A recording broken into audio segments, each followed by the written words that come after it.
Today we are going to make nilupak. So I just boiled my cassava. This is half kilo.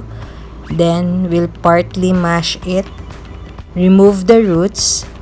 Then the rest will go to our blender or food processor. You can also mash it by hand. For our ingredients, we will be needing 1/3 cup condensed milk, 1 tablespoon of star margarine, and a pinch of salt.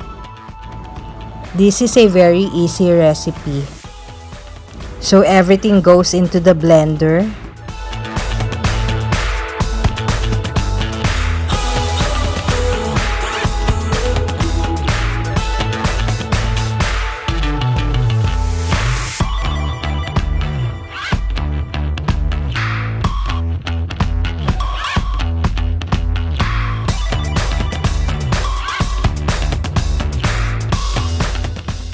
So we'll just blend this. It should be creamy and pasty. So I prepared a pastry bag. You can also use your Ziploc bags.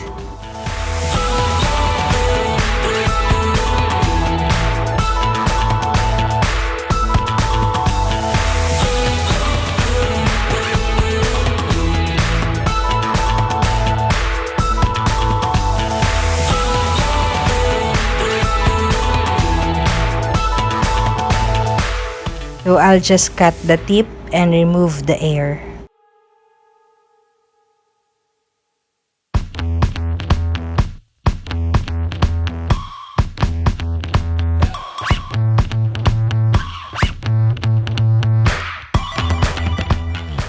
Twist the end of your piping bag.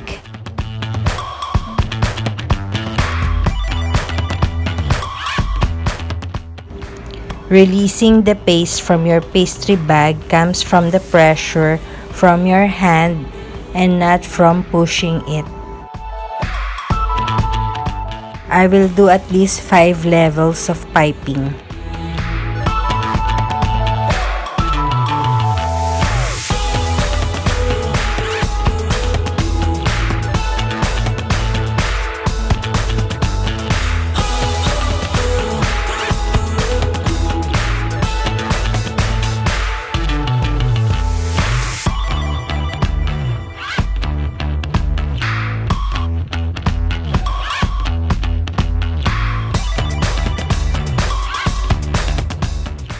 Top with grated cheese.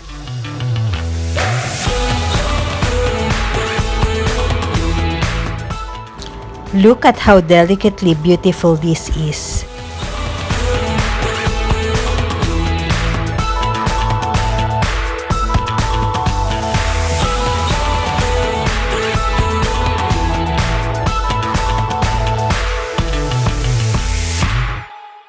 Like and subscribe.